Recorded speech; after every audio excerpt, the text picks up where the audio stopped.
Jangan ngegrogotin gitu. Kenapa tuh, Fi? Nggak, lanjut, Fi. Biarkan itu di belakang layar ya.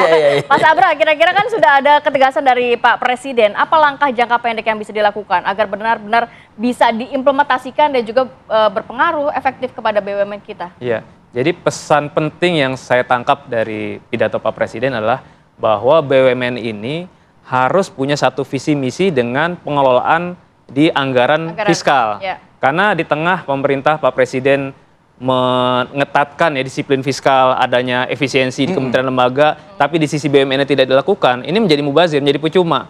Makanya tujuan dari penghapusan Tantim tadi mendorong efisiensi supaya dana dari pengelolaan BUMN tadi bisa mendorong pertumbuhan ekonomi dari sektor swasta. Karena di tahun depan 2026 itu target pemerintah terhadap pertumbuhan ekonomi itu cukup tinggi, 5,4%. Dari sisi swasta itu 5,2%. Nah, swasta ini siapa? Swasta ini salah satunya adalah dari BUMN dan Danantara. Nah, makanya memang ini juga harus terus dilanjutkan, ditindaklanjuti oleh Danantara, oleh pemerintah dengan segera melakukan seleksi ulang terhadap pimpinan tinggi di BUMN. Artinya yang bisa menjalankan visi misi Pak Prabowo, apalagi tahun depan ada 8 agenda strategis. Sudah melakukan RUPS misalnya. Ya, itu bisa. Baik yang sudah maupun yang belum. Ini saya pikir masih masuk akal karena yang paling penting kan bagaimana bisa mengeksekusi 8 program strategis pemerintah di tahun depan. Nah, jadi harus punya kesamaan visi dan misi dulu nih. Frekuensinya harus sama. Dan yang paling penting, pemilihan direksi maupun komisaris harus mengedepankan aspek profesionalisme, kapasitas, kredibilitas. Nah, persoalan... Jadi kompeten lah. Betul, persoalan ini ada di kubu rezim lama atau rezim baru itu menurut saya nomor 2. Yang paling penting adalah kompetensinya. Nah, berapa persen profesionalitas, kredibilitas yang saat ini menduduki jajaran BUMN ini? Betul, kalau data lengkapnya tentu saya harus buka lagi. Mungkin kita average aja lah. Ya, gitu. Tetapi paling tidak kan yang sering kali kita lihat, terutama di BUMN strategis, karena 97% dividen BUMN, Mas, itu hanya dari 8 BUMN. Jadi penyumbang terbesar dividen itu dari 8 BUMN. Jadi mungkin kita fokus saja di 10 BUMN terbesar, itu harus diduduki oleh Migas, telekomunikasi, perbankan itu harus diduduki oleh orang yang profesional, yang punya visi misi yang... Sudahkah saat ini? Ya, saya melihat sebagian masih ada diduduki oleh para relawan, oleh orang-orang yang memang tidak punya kompetensi. Ya, artinya Pak Prabowo juga harus bisa membuktikan ucapannya sendiri bahwa beliau pun berani akan mengganti atau mereview ulang posisi-posisi tadi orang-orang yang memang tidak kompeten. Gitu. Dari Mas Abra, apakah ini hanya berhenti sampai di komisaris atau termasuk jajaran direksi? Saya pikir yang paling penting direksi, justru yang menjalankan roda bisnis BUMN kan direksi. Gitu. Komisaris mengawasi, tetapi juga komisaris tidak boleh memiliki konflik of interest terhadap BUMN.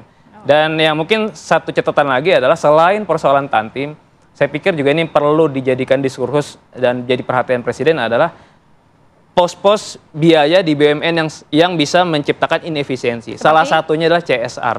Oh, CSR. Nah, CSR di BUMN saya pikir ini juga perlu ditinjau ulang. Evaluasi lagi ya? Evaluasi lagi, karena seringkali juga CSR digunakan sebagai alat politik juga.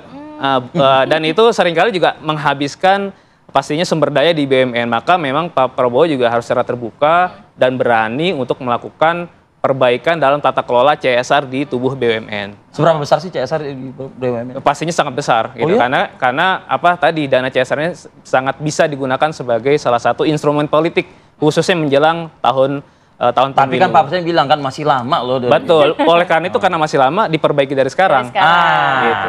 Pesannya di situ. Mas Ri, akankah akan gejolak gitu ya kalau misalnya tadi Mas Abra masukannya dijalankan oleh pemerintah saat ini ya? Artinya ya dikocok ulang lah begitu ya Mas Abra ya? Nama-nama baru lah yang akan ada benturan, gesekan kah gitu mungkin? Ya, saya pikir untuk gejolak yang gimana gitu nggak akan ada ya. Karena memang BUMN ini relatif satu komando ya dalam tata pengelolaannya.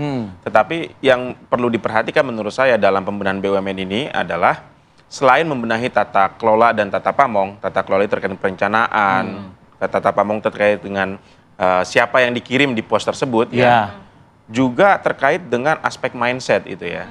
Jadi kalau pendekatan struktural saya pikir bisa diselesaikan dengan pendekatan politik ya. Aspek struktural, pembenahan struktural di BUMN bisa diadres dengan pendekatan-pendekatan politik. Tetapi aspek cultural, ya, aspek mindset ini yang agak sulit susah ya? gitu. Bagaimana mindset orang ini kan diintervensi secara politik juga susah gitu. Sehingga tadi biar BUMN ini maju, biar semangatnya adalah membangun Indonesia, membangun perekonomian bangsa, ya ini nggak bisa dilakukan instan gitu ya. Merubah mindset para petinggi-petinggi. Jadi lebih baik diganti aja gitu ya. Yang satu jalan sama Pak Presiden. Ganti mungkin juga bukan solusi tercepat gitu ya. Tetapi perlu upaya transisi yang gradual. Bertahap. Mungkin nggak agak berlebihan nggak pemikiran saya? Mungkin karena saya banyak main di medsos kali ya. Mereka-mereka yang mungkin nanti tidak mendapat posisi lagi begitu, akan melakukan perlawanan terhadap pemerintah misalnya. Ya, saya tidak melihat hal itu ya Mas ya. Perlawanan bentuknya apa gitu untuk melakukan serangan balik kepada pemerintah gitu ya. Toh akses dari orang-orang yang katakanlah diganti oleh pemerintah dari posisi sebelumnya itu juga terputus terhadap akses sumber daya negara ini. Karena kan ya kalau secara politik memang ya kan namanya orang sudah mendapatkan gelimang harta yang luar biasa begitu. Dan kita tahu bahwa peran dari orang-orang yang disingkirkan ya secara politik dari posisi hari ini ya gitu. Tentu juga tidak bersih-bersih banget juga ya. Dan ini pasti menjadi pertimbangan bagi yang bersangkutan untuk melakukan perlawanan balik kepada pemerintah. Oke. Gitu. Saya mau ke Bang Andre tadi sebenarnya ada poin yang menarik juga, jangan sampai best talent nih yang saat ini sudah menduduki posisi-posisi komisaris justru lebih melihat ada tawaran yang menarik. Sehingga yang menduduki posisinya nanti sulit nih kita dapat yang memang benar-benar kompeten. Saya rasa talent pool itu sudah ada di Danantara ya.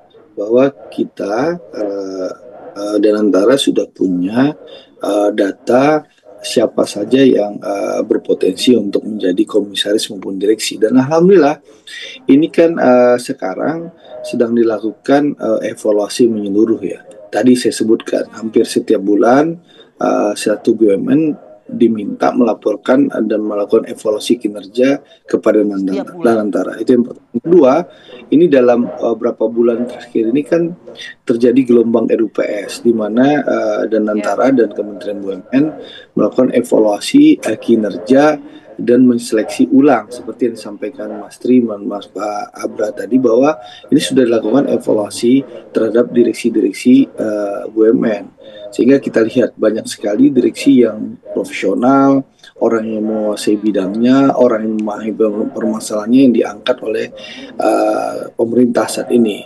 Contoh saya lihat Telkom itu mantan Dirut Excel yang menjadi Dirut Telkom saat ini. Bagaimana profesional dari luar diberikan kesempatan untuk memimpin BUMN besar yang menyumbangkan dividen besar kepada negara. Jadi terlihat bahwa saat ini bahwa para profesional dari luar itu diberikan kesempatan untuk masuk ke dalam BUMN untuk berperan serta melakukan pembenahan. Contoh di Semen Indonesia Group, mantan Dirut Coca-Cola ya itu diminta masuk untuk menjadi direktur pemasaran semen.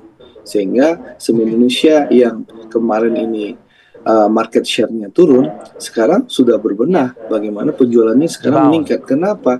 Nah, direktur pemasarannya mantan Dirut Coca-Cola, profesional yang bisa bertarung dari toko ke toko untuk memastikan semen Indonesia itu ada di seluruh toko semen di seluruh Indonesia. Jadi ini menurut saya Danantara sudah melakukan evaluasi dan pembenahan bahwa ini sudah on the track sesuai dengan harapan Presiden Prabowo bahwa ke depan BUMN itu bisa menyumbang dividen yang bisa mengakhiri defisit APBN kita untuk berapa tahun ke depan. Jadi ini sudah on the track dan kami di Komisi 6 akan mengawasi dan memberikan dukungan penuh agar harapan Presiden ini bisa terwujud. Begitu. Baik. Harapannya semoga dapat terwujud karena memang dinantikan oleh masyarakat banyak. Terima kasih banyak Bang Andre Rosiade, Wakil Ketua Komisi 6 DPR. Terima kasih atas waktunya Bang Andre. Mas Tri Andika, terima kasih. Terima kasih Mas Abra, terima kasih banyak. Sehat semua. Assalamualaikum. Sukses untuk Anda semua.